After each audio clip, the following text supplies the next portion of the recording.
Kia ora, it's Pip here, otherwise known as Pippity Pop. Now just recently I posted this little puppy dog on the net and she just received so much great feedback that I thought that you might like to see how I make her, so you can make her yourself. Now she's a wee 160 puppy, which is great for a headband or a bracelet. And the other great thing about her is that from go to woe, there's no stopping and starting, so you make her in one complete piece. So speaking of starting, let's get started. Now we're going to inflate our 160 of any colour halfway. So that means that you're going to need at least a tail that's a hand and a thumb and a wee bit more. Now the best piece of advice I got from Tony Twist is, if we're wanting to get as much out of the balloon as possible, give it a stretch. It's amazing how much extra latex that you get. Now we do have to be careful with bubble sizing with this little design, because if our bubbles are too large, we're just not going to get it made within the one balloon. So firstly we need to twist off 4 bubbles. Now our bubbles need to be about the size of a finger width, so tiny. We're going to link those bubbles together and just pass the knot through to lock it. We're going to twist off an additional 2 bubbles, and we're going to pass those through your 4 like you would do a bird body.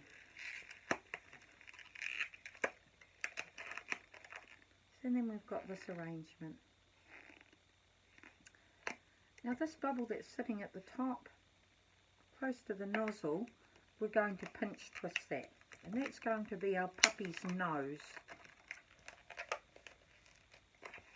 like that. We're going to twist off an additional bubble, and that's going to be the puppy's neck.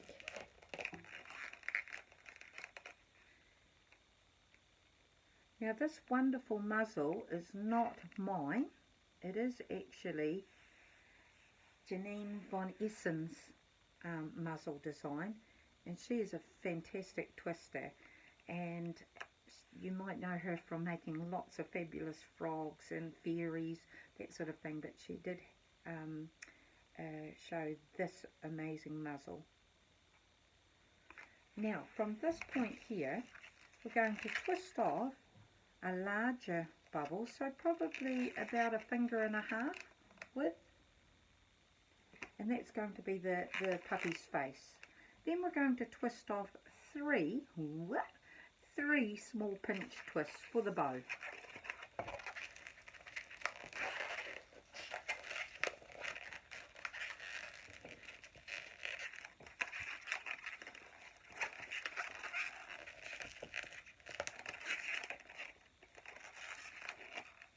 So then we've got that arrangement. Now the reason why I've done the bow is that it also pulls the, not only because it's decorative, but it also pulls those ears down to stop them from flying up. But you may even wish to push those ears down further and link them in. So once you have a wee play, you can recreate this puppy any way you'd like. Now at this stage, you could actually, to save on time and make it more simplistic, is just do a couple of loops for the ears, but I like to add a little more detail. So we're going to twist off, again, a larger bubble, and then another 3 small pinch twists.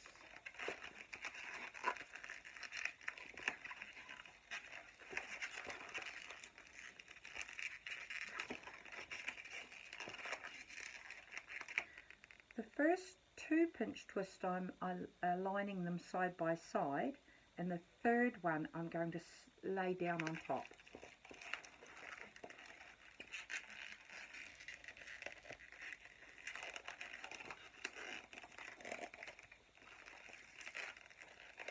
Rather like you would do a pig's ear, just so that the puppy has that wee flappy bit at the end. Now we need to get this bubble back to the center again, so we're going to twist off an identical bubble as the one we did for the ear.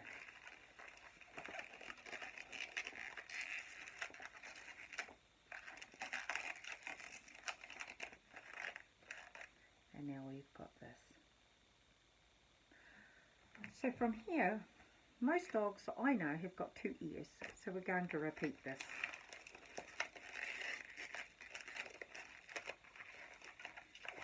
A larger bubble and 3 pinch twists.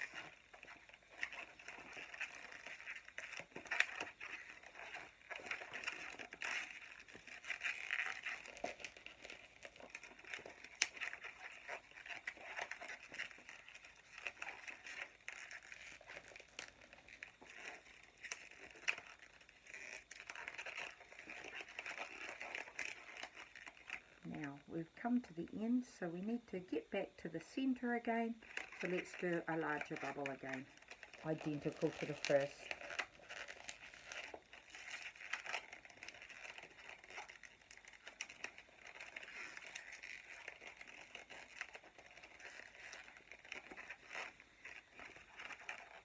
Now we want to make another bubble for the back of the head, which will twist into that neck pinch twist.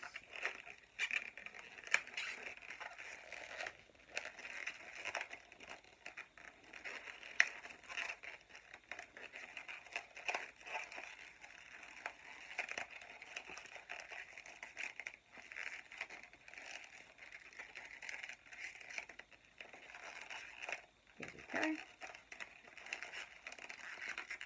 She's not playing a game tonight.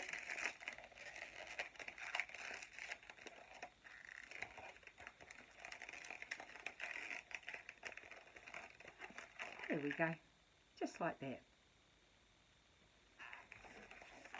Now the first time I saw a little tiny complex one balloon dog was by Ed Chi, and I can't remember how that dog was made, so this is my version.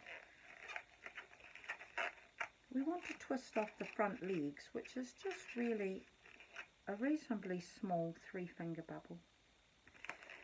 We're going to do a large or 2 large pinch twists for the feet.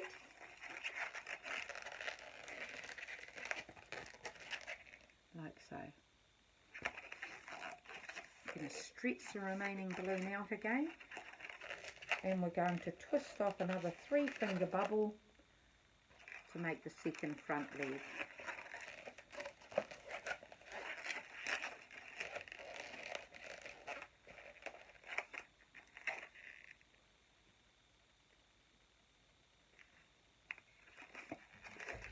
Now, at this stage, if you're running shorter balloon, you might want to cheat a wee bit and pull the body in. But what I want to do is I want to twist off another 3-finger bubble. Another, say, 2.5-finger bubble times 2. Now, this is one back leg. At that centre joint here, we're going to wrap it into the feet. Whoops. As long as it doesn't hit you in the face while you're doing it. So, we'll wrap this into the feet.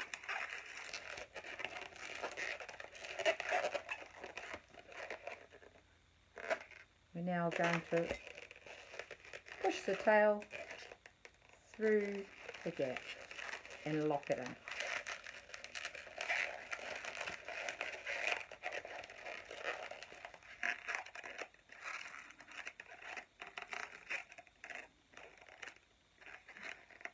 And there we have it. Now for artwork, I'm going to grab my white Sharpie and pop some little white dots on. Of course you can be as complex or as basic if you would like. We're going to lay that nose down horizontally, and we're just going to pull that wee nozzle down just so it looks more like a little mouth.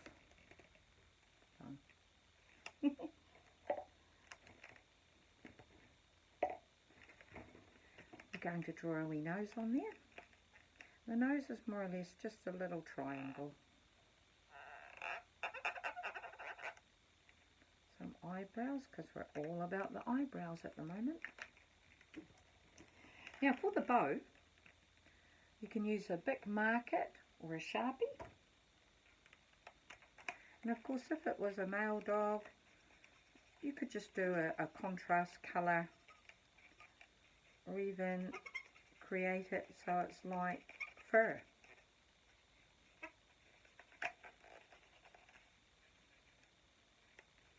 Or of course you don't have to colour it in at all.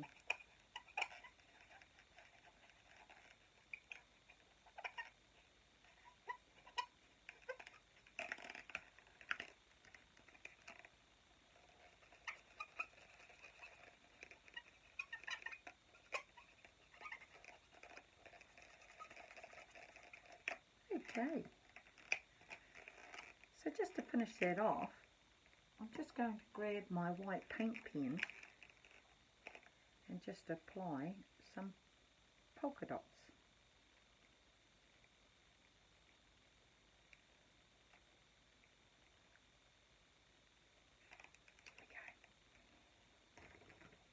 I'm going to give her some blue eyes.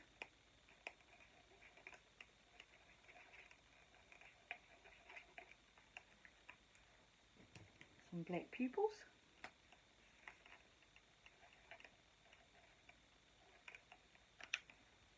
And then just a little highlight in each pupil. And there we go. 160 little puppy dog. I hope you enjoy her. Have fun. Happy twisting. Bye.